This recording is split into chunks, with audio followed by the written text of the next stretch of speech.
सालों पहले लखनपुर नाम के राज्य में भीमा नाम के राजा का शासन हुआ करता था। वह बहुत महत्वाकांक्षी था और अपनी प्रजा से बहुत प्यार करता था। उनके राज्य में चारों ओर खुशहाली थी, लेकिन राजा रानी खुद हमेशा दुखी रहते थे। उनके पास धन, दौलत, शोहरत सब कुछ था, लेकिन उनकी संतान न थी।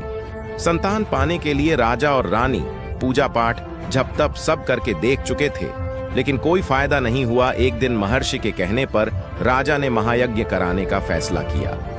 यज्ञ और भगवान के प्रताप से राजा को एक बहुत सुंदर कन्या की प्राप्ति हुई। राजा रानी के साथ पूरी प्रजा खुशी से झूमने लगी। राज्य में चारों तरफ खुशी का माहौल छा गया।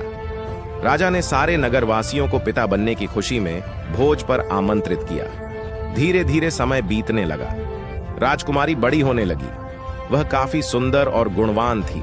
राजा रानी उसे देखकर ही खुश रहने लगे, लेकिन एक दिन उनकी खुशी को मानो जैसे नजर लग गई। राजकुमारी बीमार पड़ गई। बड़े बड़े वैद्य, नीम हकीम सब इलाज में जुटे, लेकिन कोई फायदा नहीं हुआ।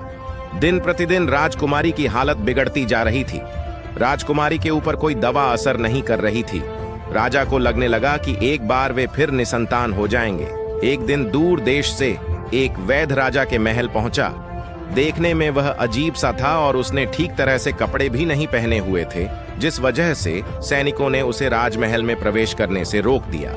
वैद्य ने राजा से एक बार मिलने की बहुत गुजारिश करते हुए कहा कि मैं राजकुमारी को ठीक कर सकता हूं, लेकिन किसी ने उसकी बात पर यकीन नहीं किया। सैनिक उस वैद्य को राजा के पास लेकर गए। वैद्य ने सबसे पहले राजा को अपना परिचय दिया और कहा कि मैं आपकी बेटी को ठीक कर सकता हूं।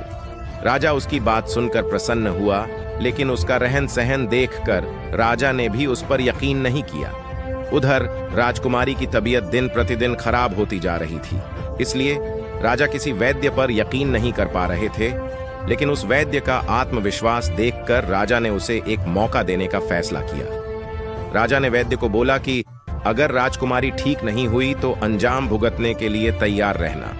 इस पर वैद्य ने बोला, ठीक है, लेकिन अगर राजकुमारी ठीक हो गई तो मुझे क्या मिलेगा?